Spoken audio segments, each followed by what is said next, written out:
All right, guys, so this is the Navionics app. I use this predominantly to get me around the lake, and I'm going to show you what I'm looking for when I look for areas to find bait fish. Bait fish is the hardest thing to gather when you are catfishing, but this time, fall transition, back of coves, probably 6 or less feet deep. Look for clear, sandy areas that's doesn't have a ton in there. These fish are eating algae and plankton and whatever. But this is a cove that's off of the main channel. It's pretty clear. This is a bridge area. Bridge pylons are fantastic. Around behind this bridge, though, I know, not here, this is areas you can throw your net if it's clear, but around behind this bridge, there's flooded timber. You're going to lose a net that way. So be careful where you throw. Flooded timber holds a lot of fish, but it's not productive when it comes to throwing that net. But the back of this cove is pretty shallow. Matter of fact, the lake is way down, so it's very shallow. But all along those mud flats, it's just tons of gizzard, shad, and bait fish. So this is the main channel area. There's going to be catfish in that, but back up in these coves, this is where these catfish come to feed, and that's where you can find the fish at. So anyway, that's what I look for. Hope you guys find this useful. Let me know. All right, so I do a one-hand operation. I've got my right hand with the loop on here, and you just want, I don't know, 18, 20-inch loops. Bring that net up. Now this is I think it's an 8-foot net, maybe 10-foot, I don't know. But this is, the mesh size on this guy is, I think it's 5/8. That lets a lot of these smaller fish through. I would really prefer a 1-inch because some of these smaller shad will get caught in there. But anyway, once you get it looped up, pull your horn up. That part right there where your rail line slide through is called your horn. You pull it up, everything's low. Double that net up, and then you're going to come down about waist level, and you grab it in half. All right, now you want to separate this net. Maybe 50% of it choked up, 12 inches, 14 inches from the bottom, and you lay that over into your hand like that. So now we've got two different levels. I like to take my lead line, put it over in there as well. So now I've got everything in one hand. I've got my loops, the net's been doubled, it's been halved. Now I got this right here. And if you don't have any tangles in your net, oh, there's some right there. Should open up just like that. Pull it in kind of slow. You don't want to pull it up super duper fast. And there we go. That's what we're looking for, y'all. There's a gizzard in there and a really nice thread fin.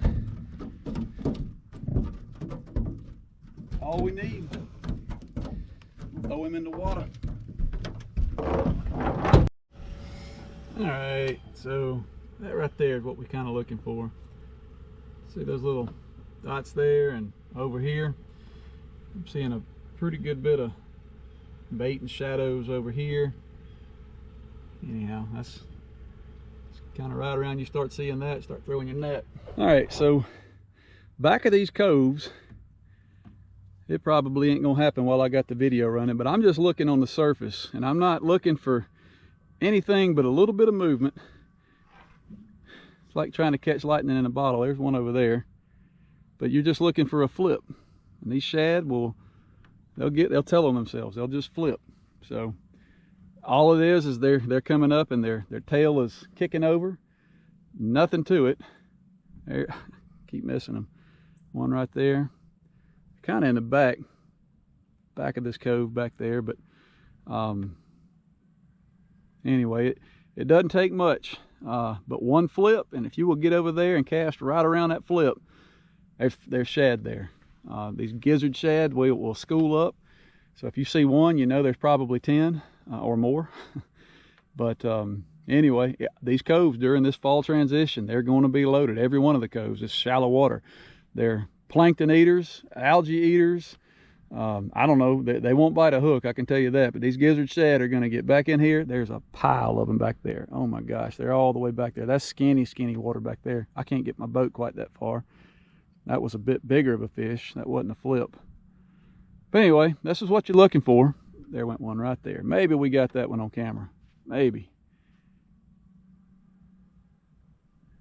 I'm going to throw a net here and see if we can't get it on some of them. Back out. All right, let's see.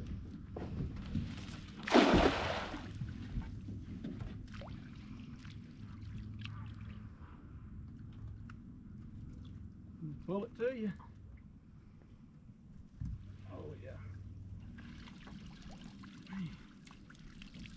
That's what we're looking for right there. All right, we catch a few. You'll notice when I pull this net back in, I didn't even think about it, but when I pull this net back in, I was going ahead and looping up my line. Now I'm ready. I'm literally ready to throw again. I've got a couple of little brim and maybe a crappie in there. I got to throw those out. You can't keep those. Only shad.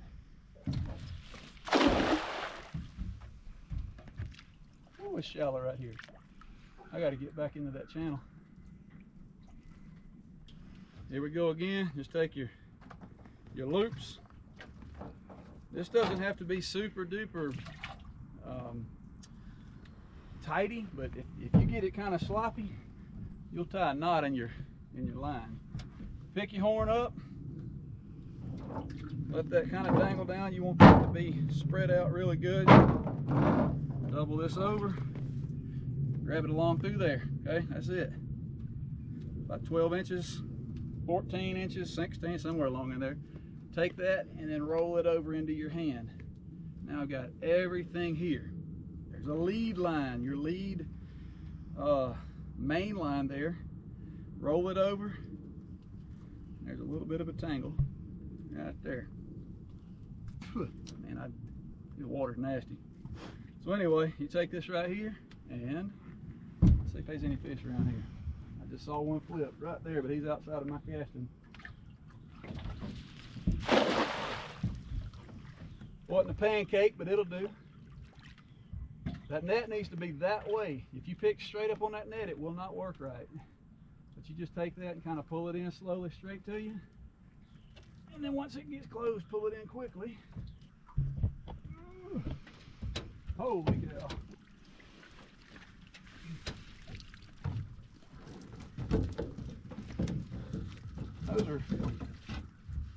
They're not giants, but they'll do. Let's see what's over here. Got them again. Shoot, we got enough bait for everybody. Ought to take some of this stuff and freeze it. But I don't like frozen bait. I like fresh bait. Big one's cutting a fool.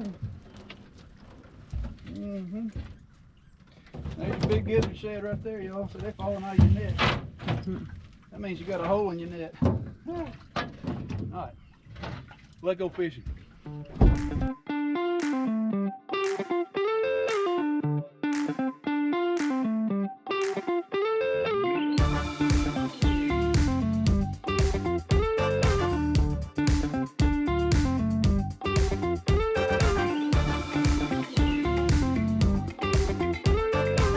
Hook that bait like that, that hook will pull out pretty easily once that fish gets loose. Just drop it down to the bottom.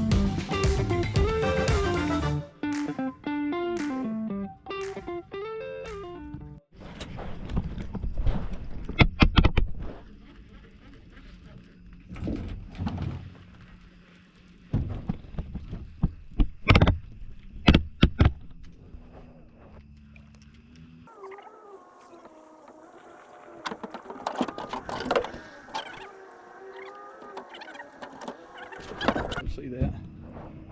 That's gone.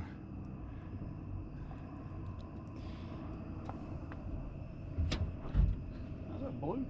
It's a weird looking dude.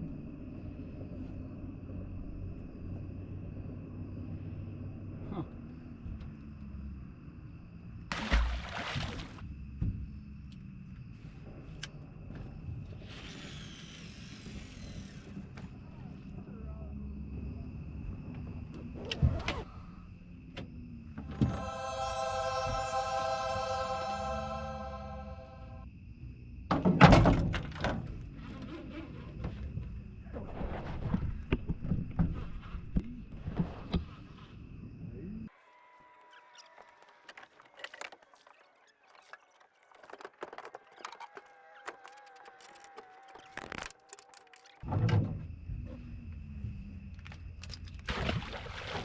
Your great granddaddy.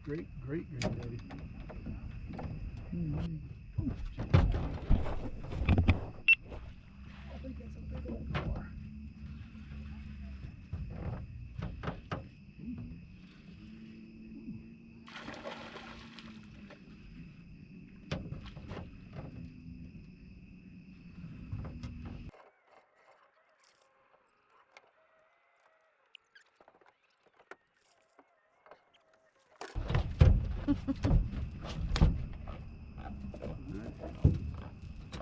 There you go. Damn, we got on, didn't we? I might need to retie that line. It sounded like it broke. Well, guys, it was one of those trips where as soon as that sun went down behind the horizon, the fish turned on. We had 0 bites whenever it was daylight, and as soon as dark hit, the dinks came out in numbers. But no giants this evening. Sure was a fun trip. I always enjoy it when my wife wants to go fishing, and y'all, she wanted to go fishing. So was glad I was able to put together a quick little how-to on how I catch the bait. Maybe the next time I'll do a how-to on how to catch a giant, but that requires me to have a giant on board. So far, it's been dinks today. So anyway, thank you guys for watching and subscribing. Please remember, share with your friends. Thanks for the support. Y'all have a good one.